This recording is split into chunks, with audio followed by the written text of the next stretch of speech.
Hello, good evening, everyone. It's 8 p.m. UK time. So, as you know, it is time to start our event as well.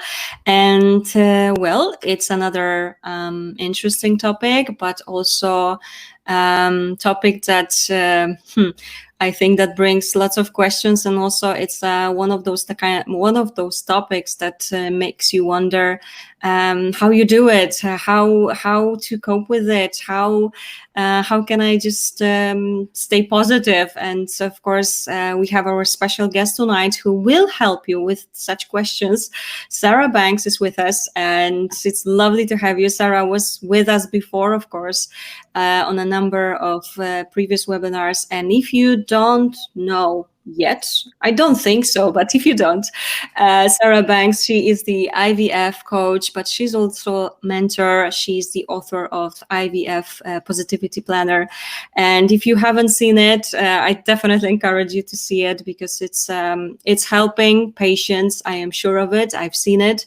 And it's amazing to have you back for sure, Sarah. How are you feeling? Thank you so much for joining us tonight. Oh, hi, and thank you for having me. I'm good, thank you. It's been nice and sunny here in the UK for the last couple of weeks, which always helps, doesn't it? Yes. It's been a funny old time, hasn't it? But the sunshine helps. Definitely, yes. If there is a sun, there's always some smiling faces, more smiling faces, and that's what we always want. So thank you so much. And of course, we will start with Sarah's presentation. She will tell you how to cope with uncertainty, and she will share her knowledge, her experience, of course, as well. But afterwards, remember, as always, this will be time for your questions or comments or anything that you would like to share, because this is this kind of webinars. It's all about you. We are here just to help you out, support. And this is also a reminder that you are not on your own, right? So whatever is on your mind, you can just type those in. And I'm sure Sarah will be happy to provide you with any tips that she can. And let me just mention that, as you know, all those webinars, we are here every single day to support you. And My IVF Answers is a part of European Fertility Society, which has been created because, of course, it has been created for you, for the patients, because we want to give you that support I've mentioned before. So thank you, everyone, for joining us every single day. I know that I see some familiar names here, so thank you so much. I know that you find this useful, so huge thanks for sure. And let's go with the presentation. And as always, afterwards, remember, it will be time for your questions as well. Sarah, ready? Yeah. Wonderful. Let's go. Thank you. Oh, well, hi, everybody, and thanks for coming along and giving up your time. I know we were just saying, as things are opening up, it's a bit more tricky and people have less time, so thank you. This topic is something that I suggested because from my own personal experience of going through IVF, a lot of the time I was really uncertain about what was happening. I felt really overwhelmed with what was going on. And certainly this last year and a half, there's been so much more uncertainty, depending on where you were, what's been happening with treatment, how it affects you. So I thought it'd be really good to just talk through some tools of how to help you cope with that uncertainty. And hopefully some of these things will be helpful to you. So I know it causes a lot of uncertainty in our lives. And as I say, at the minute, there's so much more additional uncertainty. It's worrying, not knowing if your treatment's going to be cancelled like it was last year, certainly in the UK, coping with what restrictions you're having. So some of the things that maybe you help you as a coping tool and as a distraction, seeing friends and family, we're not able to do quite as readily, depending on where you are in the world. And I know it's causing people extra worry about what it'll mean in terms of finances, if you've been furloughed, if you're not working at the minute. And it also, in terms of, depending on what age you're at, worrying if it has affected your chances of conceiving at all. And I just want to let you know that it's okay to feel sad about that and help us about the situation. It's understandable and it's normal, and you won't be the only one who's feeling that. It makes us feel really out of control, as does all uncertainty. It makes us feel really out of control, and it makes us feel really overwhelmed with things. So I just want to let you know that it's okay and you're not alone in going through it, but hopefully some of these things will help you.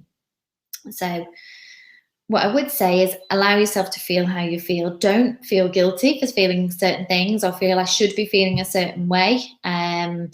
People feel very different. It stirs up lots of different emotions, and it's okay to feel however you're feeling. And as I said, you're not alone in them. So be kind to yourself, allow yourself to feel how you feel. Think about how you can feel better, and think about some of the things that I'm going to talk through, and hopefully they will help you. But think about how you can look after yourself and make yourself feel better emotionally and physically while you're waiting to start treatment, while you're going through treatment, after you've had a treatment cycle. So firstly, I just wanted to talk through a little technique that can help when you're feeling really overwhelmed and you're feeling uncertain about lots of things and you don't know what's going on. We start getting a bit panicky and we feel that feeling in our stomach. Breathing is a really good way of controlling that. They're a really good way of controlling your emotions when you're starting to feel triggered. So whether that's somebody announcing that they're pregnant, or whether that's just when you've got to ring the clinic to find out what's going on with your treatment and you're being told they're not sure when you're starting, if you're feeling uncertain about things, this technique will help you. It'll help you control that feeling so you can then start to feel clear-headed, because when you start getting panicky, you start getting a bit of like a brain fog that makes it hard to think clearly. So breathing in through your nose for the count of 3 and out through your mouth for the count of 6, or you can do it longer. Breathe out for double the amount that you breathe in. Breathe in through your nose and out through your mouth. It'll just help you control some of those feelings, and it'll make it a bit easier to start thinking about how you can rationally take control as well, and some of the things you can do. So it just helps with some of those immediate emotions. The next thing I wanted to talk about is making a plan for taking control. So I'm a big fan of making a plan, and it worked and it helped me. And it's something that I talk about quite a lot with people in my support groups and anybody I'm helping. That making a plan when you're feeling overwhelmed and when you're feeling uncertain, start thinking about the things you can take control of. So write down all the things that you're worrying about, whether that is treatment starting, whether that's about telling work about treatment, whether it's about confiding to friends and family, whether it's about certain parts of treatment, so things like the injections. Have a think and write down all the things that you're worrying about. Write down what's making you feel overwhelmed. Is it that you feel like you've got too much on at the minute, personally, work-wise, going through treatment? If you've got too many things that are going on all at once and you can't think about where to start and what to tackle first, write down all of those things. Write down what do you feel uncertain about. Are you uncertain about the timings of when treatment will start, or specific things to do with treatment in terms of when to take the medication?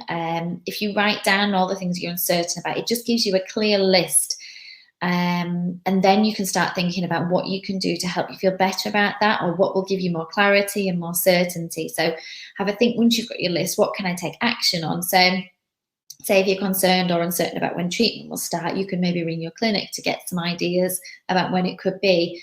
If you're uncertain about the medication, you could give them a call to find out about that. If you're not sure about work, about time off, you could contact somebody at HR or speak to your manager. So have a think about what you can take action on to start you feeling like you've got a bit more control again.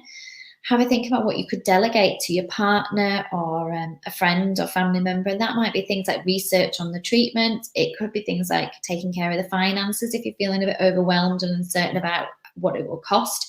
Could somebody else take on that challenge and that kind of that worry for you? Somebody else do that. What could you find out more information on? So if you're feeling uncertain about what's involved in treatment, so if you've not been through IVF, you don't know what's coming, could you maybe see if the clinic has things like information sessions that you could maybe attend, so that you can get a bit more clarity on what is involved in treatment, what you're required to do. It might be things like what you need to do before you can start treatment. So certainly in the UK, if it's NHS funded, you need to have a BMI of 29 or under. So it might be researching things like that, so you can start to take action if you're not sure on them.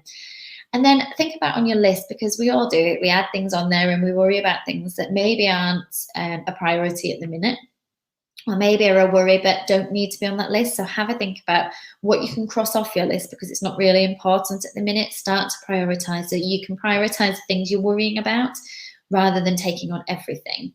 So I definitely recommend making a list so that you can start to feel more in control. Then the next thing that's worth doing is use the time to make sure you're in your optimum state for conceiving. So if treatment's being pushed back, if you're not able to start for a little while, have a think about what you can do to make sure you're in the optimum state for conceiving. And there's a few ways of looking at that. So firstly, do your research on the process of treatment so that you can go to your appointments fully prepared. So if you've got to wait a month for your first appointment, then start to research what goes on in IVF, any questions you've got.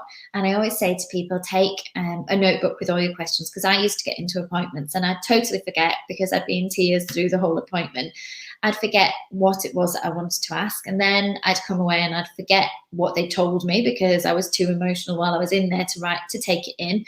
So I'd say always go fully informed, because then if you need to start making decisions about treatment, you're fully informed to make those decisions and you don't forget when you're in there. So start researching the process of whichever treatment you're having. Or if you're still earlier in the stage of trying to conceive, research things that may help you conceive, and things to cut out, things like that. Which leads us on to the next. So follow the guidance around things that put your body in its optimum state to get pregnant. So things like the foods to avoid, the foods to eat, vitamins you should be taking, cutting down or stopping alcohol and smoking, cutting back on caffeine, maintaining a healthy BMI. So follow the guidance of those, and the more time you're following those guidance, the better state your body will be in, and that applies to both partners as well.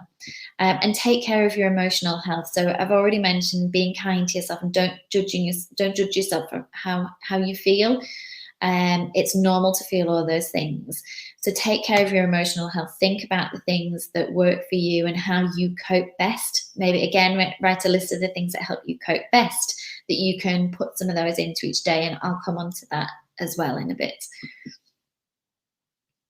So next, create a thankful list. So I think it's very easy when we're struggling to get pregnant and we're going through treatment to focus solely on the things that aren't going well for us and the things that we don't have in our lives, which can lead us into a bit of a negative spiral. It can leave us feeling really down because we feel like nothing's going right for us.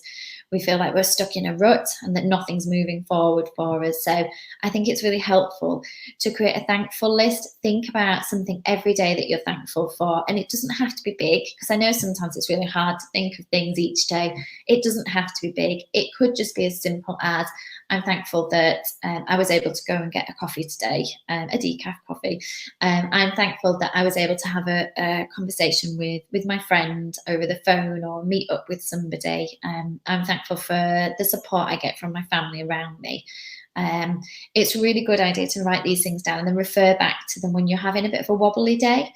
Having that reminder can help us remember that there are lots of positives in our lives, even though it doesn't feel like it a lot of the time, and that we need to celebrate them to protect our emotional well-being. As I say, you want to avoid kind of that negative spiral, and focusing on the goods in your life and the positives can really help with that. So make a list of the good things in your life and all the things that you've achieved as well, which just show how amazing you are, and all the things that you have done and can do, so that it's not focused on what's not happening in your life, which does tend to take over. And then following on from that and kind of link to it as well, start a journal. So journaling has been found to improve your emotional and physical health by reducing stress, boosting your mood, and improving memory function. It's also a really great way of sitting down and just releasing some of those emotions in a safe way, so you don't have to share it with anybody. You can keep it completely to yourself. If you want to, you can share with people if you like. But it's time out that's totally focused on you, where you can just sit and write down exactly what you're feeling without the fear of being judged, because you know it's safe in there. It gets some of the emotions off our chest. And I think sometimes when we've written things down, we maybe rationalize them a bit more and realize that some of the thoughts we're having maybe aren't rational. And once we put them on paper, it helps us see that isn't the case, and we don't need to be thinking like that. So I think some of that just helps with getting down on paper. And as I say, you don't have to show it to anybody. And it can also, when you start writing things down, you can start to notice patterns of things that you maybe need help with, the areas where you feel like you want to take more control back. And you can start to create a plan to do that. It's also really good to look back on. So in a year's time, maybe you can look back and see how far you've come on as well. So it's really good in showing that, but it's a really good activity to to start doing. Social media is a big one, and it's kind of it's balancing really, because social media is great for support, but when we've got a lot of uncertainty in our lives and we don't know what's happening with treatment, it can make things like all the pregnancy announcements on social media even harder to accept and to see. So sometimes, especially if you're feeling really wobbly and you've got a lot of uncertainty around moving forward and what's happening with treatment, maybe take some time off social media. It's hard when we're overwhelmed and struggling to see everybody's apparently perfect lives, which never are, but it's very hard to rationalize that they're not what's being shown there and how different they are to what you're living through. So maybe take a break from social media, or certainly certain platforms. Have a think about the support you get if you do get support from them. So I run online support groups, and it's very difficult then if people come off social media, they always say, well, if I come off, I don't have the support group. So maybe it might be worth not going on social media other than the support groups, or only keeping Instagram and following people who have infertility accounts who you find supportive. So if you don't feel you can fully come off social media because it's a bit of a lifeline and it offers that support, then maybe have a think about, could you unfollow certain people? Could you come off certain social media platforms, the ones that you find more triggering, and just go on the ones that do support your emotional well-being? So it's worth considering, especially when you're feeling a little bit vulnerable and wobbly. Think about the things you'd like to do and achieve. So I mentioned this before.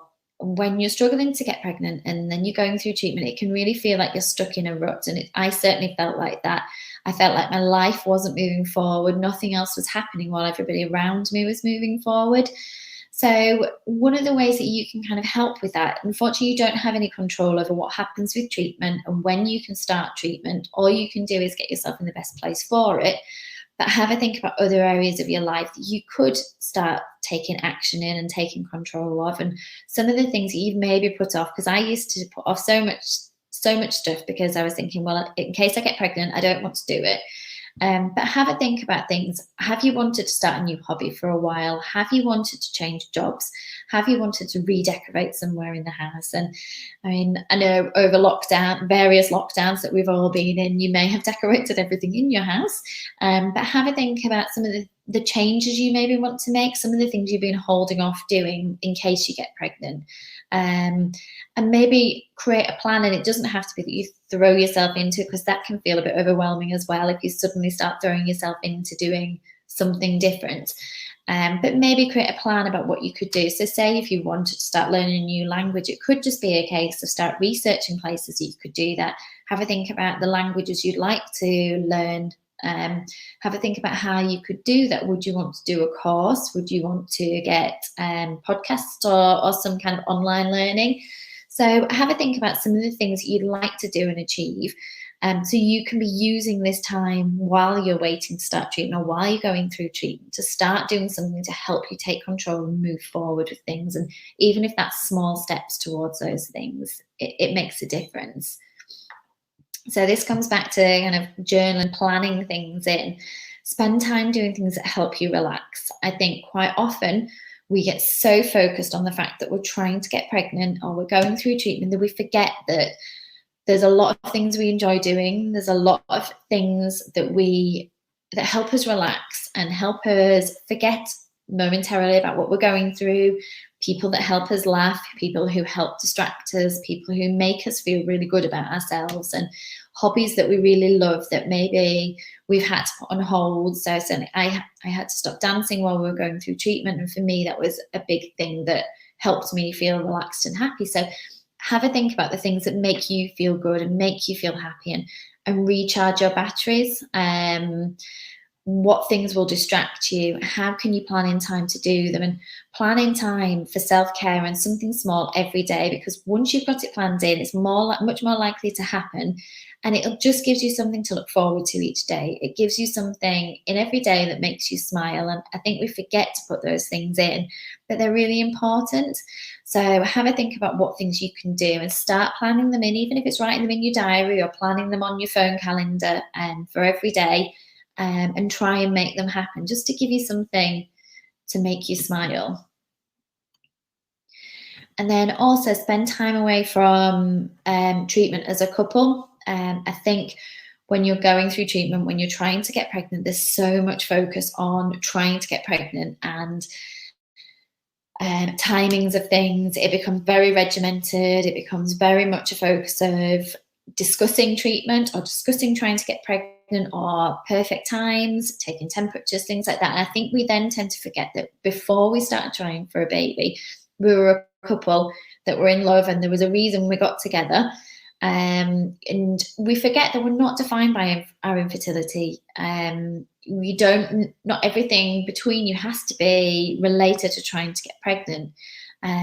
It's always good to remember what you love about your partner and what they love about you, and remind them of that. I think we get so caught up in this bubble that we don't do that. So have a go at writing down a few things and swap them over and enjoy reading. So maybe have a think about 10 things you love about your partner and swap over. You know, it's bound to make you feel good. Try and keep them positive as well. Things that you love about your partner and your favorite feature about them, how they've supported you through what you're going through, how they support you through other things, what attracted you to them in the first place, and what they do that makes you feel special. Write some of those things and then start thinking about how you can put some more of those things and more of that time into your day-to-day lives. Can you plan to go out for more meals together? Can you go out for a walk together at a weekend? What sort of things did you enjoy doing before that maybe you've stopped doing? Can you plan more of that into your time? Maybe thinking of date ideas together or taking it in turns to think of different dates. So just spending time away from treatment as a couple and time away from talking about it. So set aside like no talk of treatment, of trying to get pregnant. So have an evening where you go out or you have a meal in and you don't talk about treatment, and it's not focused on that. It's focused on other things. And so that you don't feel like your whole relationship is focused on trying to get pregnant, because it puts a lot of pressure on you together, and it's good to have that time, that separation from it as well. So the next one I wanted to mention is rest, because I don't feel any of us really do this enough, and we're all so busy all of the time. And what we've been through in the last year and a half, I think, and all the enforced lockdowns, social distancing, and a lack of being able to do as much and see as many people has forced us to slow down a bit and rest more. And some people may like that. Some people might be quite happy to get back to being busier because it's more distracting. But it's just a reminder to take the opportunity when you can to recharge your batteries and reduce the stress where possible, and know what we're going through brings additional stresses. But just try and slow down if you can. And certainly when you're going through treatment, what I would say as a caveat to this is, if you are somebody who likes being busy and distracted, and if you are resting and sitting down doing nothing and your mind wanders and you're more likely to Google, then maybe take that into account and think of ways you can rest and recharge your batteries, but still be a bit distracted, so you're not fiddling on your phone, looking at social media, reading things on Google, and think about how you can do it in a way that works for you. I've put this in, talk to a fertility counsellor. I think it's really important to get support. I think when you're struggling emotionally with the uncertainty of starting treatment, your chances of success or coping with a loss that you've been through, I'd really recommend speaking to a fertility counsellor or somebody that can support you. So reach out to have a chat, even if it's just to find out if it's right for you. It's not for everybody. Most clinics have access to a fertility counsellor, depending on where you are. But there's also websites like BICA, which is the British Infertility Counselling Association, where you can find the name of counsellors and the sessions online. So wherever you are in the world, I imagine you could access that, but there'll be similar things in every country, where you can find a fertility counsellor who are specially trained, who can help you and talk through some of these things. So using the time while you're waiting to start treatment, it's a good opportunity to feel emotionally stronger going into treatment. And certainly if you're struggling with the emotional side of the uncertainty and the lack of control, then it can be really helpful. They are completely confidential, so information isn't shared with the fertility clinic if it is linked. unless there was a major problem. So you can speak confidentially to them. And what I would say is don't wait until you reach breaking point before you seek support. It can be really helpful to speak to them at any point during treatment, but certainly if you feel like you're struggling, don't wait till you reach breaking point. I wouldn't want you to get there and find that there's delays on appointments, or that actually you could have got the support sooner. So what I would say, it's really helpful. So if you're struggling, reach out and find out how you can speak to a fertility counsellor. In addition to that, I really believe that emotional support is so important from lots of different ways, and there's so many different ways and so many different levels that you can get support. So that there is something for everybody. It doesn't have to be as intense as fertility counselling. If you don't feel like you need that, then you don't, there are other options, and it's really important to think about what's helpful for you and what would work for you.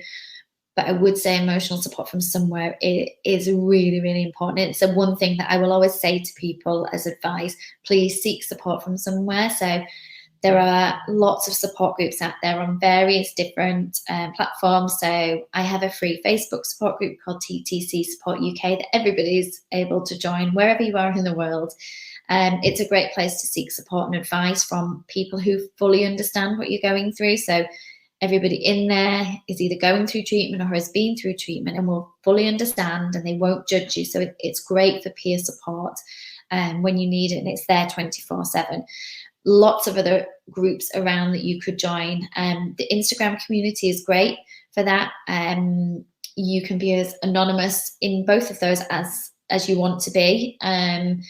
I think the Instagram community is great for seeing different platforms and lots of different places where they share advice. So I definitely recommend checking out some of those, and you don't need to post on them in groups or on Instagram. You can be silent and just read everybody else's, but just hearing what other people are saying is reassuring, because you know that it's normal. So even just being part of them to understand that you're not alone in what you're going through is great.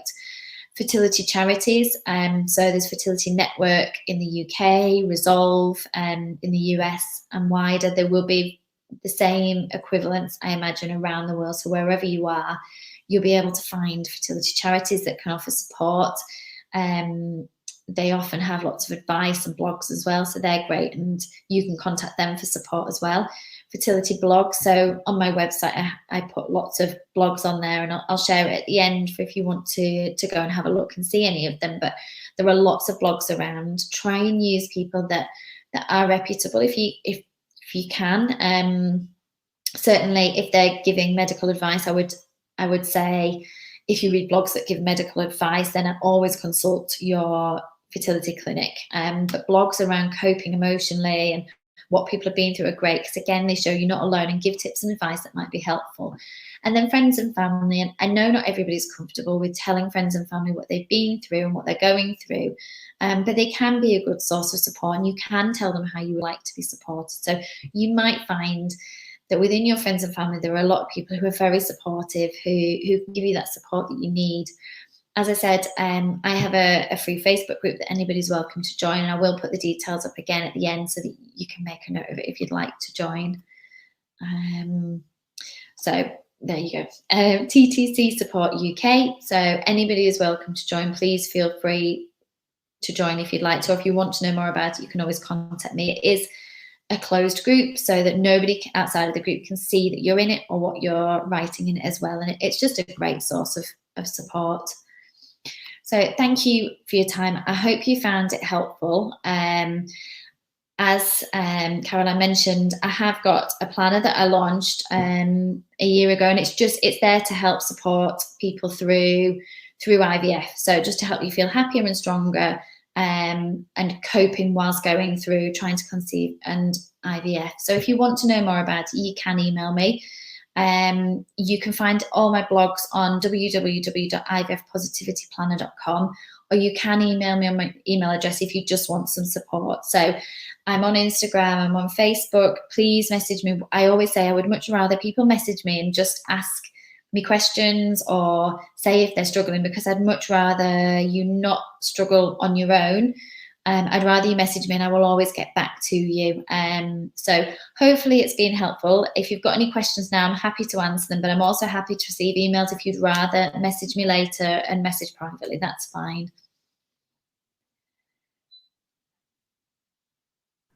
And thank you so much, Sarah. As always, it's been very definitely useful, and with lots of tips that you provided. I know that you are saying this from experience, so that's why it's even, I think that anyone can relate and use this information, because sometimes I think, as always, it's like those tips sound really simple, but I guess everyone needs a reminder, that there are ways to do it, there are ways to cope with it. So thank you for that. Sure. You're welcome. And yeah, it can be really difficult when you're in the middle of it and you're going through things, because you get so overwhelmed. It's hard to see what you can do to make changes and take control. And as you said, I've been through it myself. We struggled for 6 years before going through IVF to get our family. So I know what it's like, and I know how hard it can be. So hopefully some of the tips just give you little ways, and it's all about little steps. It doesn't have to be anything big or anything major or anything overwhelming. Just start small, and you can take little steps just to start feeling that bit more in control. And then you go from there, right? Yeah. Thank you so much indeed. It's definitely useful. And now it's time for your questions, your comments, anything that's on your mind. But of course, as Sarah mentioned, if you prefer to send her an email, you can also do it. There is an email address. I mean, as you can see, to Sarah. There is one question that we've got already. If you have anything else, you know what to do. Just type those in. And the question is from Emma. And this is interesting, also quite difficult matter as well, I guess. How to be supportive if my friend is struggling to conceive? I am not. I don't want to say something wrong, or maybe I don't realize that I'm bringing something that is hard for her to overcome. Anything you can advise? Yeah. Firstly, the fact that you're on here to learn more is amazing. That shows how supportive you are. So thank you for being such a good friend to her. It is really difficult. I think when you haven't been through, you don't necessarily understand what it's like to go through and know the best things to say. And a lot of people do worry that they're going to say the wrong thing. And I think it's just really important to let her know that you're there for her. And she might not want to talk sometimes, and she might want to talk other times.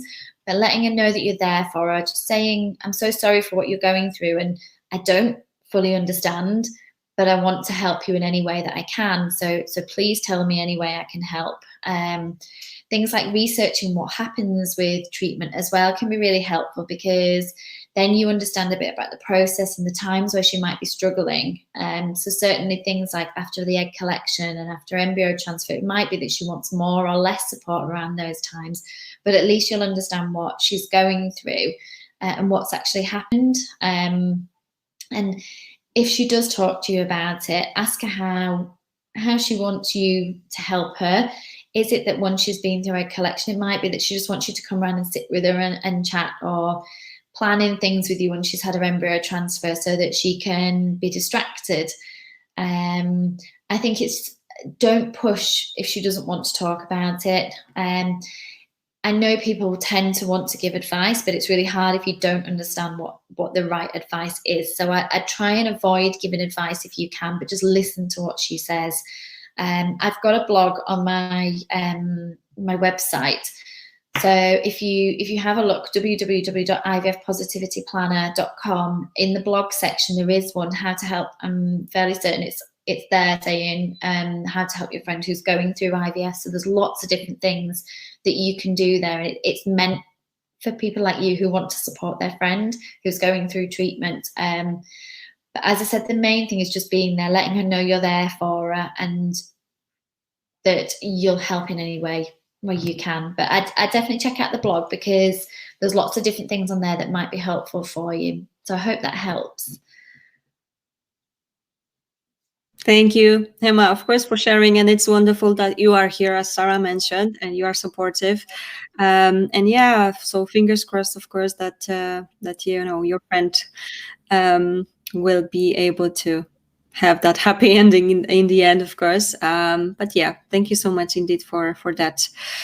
We are still waiting for some questions or comments. So I would like to ask you, because I did receive this question quite often. How can I stop checking, doing pregnancy tests? Because of course, as you can imagine, there are some patients that would like to check it, and they do it, well, definitely a little bit too often.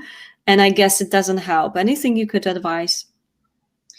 So is that when they've been for treatment or generally doing tests? I know if people have been through treatment, sometimes there might be a temptation to test before test date. And sometimes that can be, there's a reason they say not to do it before the date, because it can be too early. And it can mean that you get a negative because it's too early, which can cause just additional anxiousness, really. You think it hasn't worked when maybe it has, and it's causing you additional worry. So I would say try and hold off and just reason with yourself about why it's best not to check before the official test date. If it's a case of just every month you're checking, I know it's really hard, because every month it's that waiting to find out, and it's really hard to wait until your period comes to know or not. And it's then almost like the hope when you're doing the test, but it's a constant up and down. What I'd say is just try and keep distracted. Try and think about the reasons why it's best to not keep checking, because it could just be causing you unnecessary anxiety. Because if it's a negative, it could just be that it's too early in the month for testing. It's just it could be that actually if you tested in a few days' time, it would be a positive. So I think testing too often can cause unnecessary worry and anxiety. And I know it's really hard, and it's really easy to say that, because I was the same. But it's trying to almost rationalize that by doing this, I could be causing myself unnecessary worry, thinking it's a negative, when actual fact I'm just testing too early. So I'd say try and keep distracted. If you're struggling to keep distracted, then try and plan around the time that you know that your period's due each month, and that it's the right time to test. And maybe plan in more things. If you know that you are more likely to test regularly, then maybe try and plan in days out with people, or that you're busy at work, or things in an evening after work, if you can, obviously, keeping in line with everything that's going on and the restrictions where you are. But try and plan in things, even if it's a case of planning in a call with somebody. Try not to go to a supermarket, things like that. Just try and make it harder for you to buy a test, to do a test, and easier to be distracted, is what I would say. And I know it's really hard, because we all want to know as soon as we can, but I would say that it causes unnecessary worry. So try and plan in things if you know you might wobble under pressure to buy another test. So I hope that helps answer the question. Thank you so much, of course, for answering my additional question. But as I've mentioned, it's something that I've seen many, many times. So thanks for that tip. I'm sure it's helpful, okay? And I'm sure our patients will find it useful. And actually, there was a comment, okay, from Claire. This is really good advice. Thank you. I'm in the dreaded 2-week wait from an IUI treatment, but holding off testing early, as I want to stay in the right mindset, as my last treatment failed. Thank you, Claire, and fingers crossed for you, of course. Yeah, good luck. I'll keep everything crossed for you. And yeah, I think it's just trying to keep distracted, because you don't know, if you test too early, it could just be that it's too early to test. And it's very easy then, once you see that negative, to go into a spiral that it hasn't worked, and it might just be too early. And it's better to try and hold off if you can, as hard as it is. So just try and plan in lots of different things, and keep away from the supermarkets if you can. Amazing. Thank you so much indeed. And yeah, it's true what you have said. We are waiting. So I just, in the meantime, still, I don't want to finish this too early. If there's anything that you would like to add, go ahead and type those in right now. Okay, I think I usually ask quite similar question. However, I'm always curious when it comes to that men side. how do they cope with it? What would you advise, how to even start talking about, what we need to do next, for example, with men? Because as we know, it's a bit more different for them. It's a bit different, but also it's a bit more difficult sometimes as well. Yeah, definitely. And there definitely isn't enough support around for men with going through it. Men and women tend to cope quite differently. And that's just a generalization. They do cope differently. But as with everybody, I think it's finding what works for you. And that's for men and for women. Finding coping mechanisms that work for you. If you cope by being really distracted, by seeing people, by going and doing a certain form of exercise, by writing things down, whether you're male or female, then do that. Find what works for you as a coping mechanism. I find a lot of men like to take on kind of the practical and the logistical side. So if you're uncertain about what's going on, then doing things like researching treatment is something that they can get involved with, because obviously they're less involved from a medical point of view. Their side of treatment is less involved than the female side. That's just the nature of fertility treatment. But they could be researching things like treatments, different types of treatment, so that they're fully aware and can ask informed questions, things like add-ons. It could even be, when you're going for treatment, planning the route, planning the timings. Are you going to stay somewhere? I think they can get involved in a lot more of the practical side, and maybe sort of making the appointments, being there as a support whilst going through the appointments with their partner, but also making sure that their voice is heard and their questions are answered in the appointments with consultants. I'd also say it's really good for them to have a support outlet. And again, generalizing, but men don't tend to seek out the support like women do. In my support groups, I would say it's about 95% female, 5% male, if that. There are a few men in there, and when I was doing the face-to-face meetings, when we could see people face-to-face, when men came to the group, once they started talking, I found that they opened up, and then it was very difficult for them to stop talking because they just felt safe and not judged, so they could talk. So having an outlet for them to talk, whether that's their friends, whether that's a male-only support group, so they can get support and advice from other men in similar situations. There's Instagram accounts that are run by men who are kind of talking about the male side of things, which is something that's fairly new. And it's good if they can maybe follow them, because then they can see what they're doing and any advice they've got and how they're coping. But I think for them, knowing that it's normal to feel these things is really important.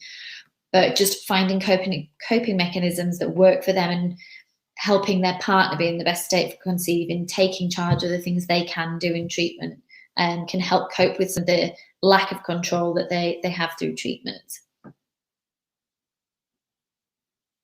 Thank you so much. Of course, again, this is important, and it's amazing to hear that actually during your sessions, yes, it's not like they don't want to talk. Yeah, it's just maybe a bit harder, but it's still possible, and they are also a part of it as well. So thank you so much for adding that, Sarah, as well.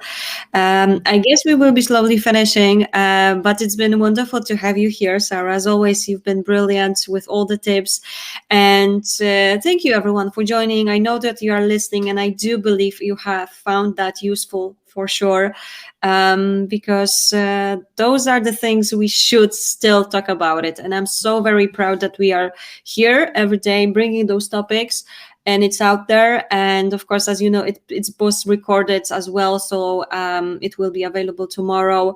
So as, for example, Emma suggest, she has a friend, you can go ahead and perhaps share it, anything that can help, really. So thank you so much for joining, Sarah. Always a pleasure to have you here. Before we leave, anything you would like to add? No, just that please reach out if you need anything. If you're struggling and going through treatment and want to reach out and just want to message someone who understands, I'm here. There's a support group there that you can join. If, like Emma, you are supporting a friend, then please, I'm quite happy for you to reach out for any more advice as well. There's lots of videos, there's lots of blogs on my website, so they're there with some of these tips to help as well. So you may find them helpful. So it's always worth checking out. But thank you for having me, and good luck, everybody. Best of luck indeed. Thank you so much, Sarah. It's great to have you back, that's for sure. And thank you once more, everyone, for joining us, for staying with us on this Thursday evening as well, of course. And well, remember that it will be possible to find this webinar, but also previous webinars with Sarah on our site, My IVF Answers, and actually you will be redirected to the site after we finish.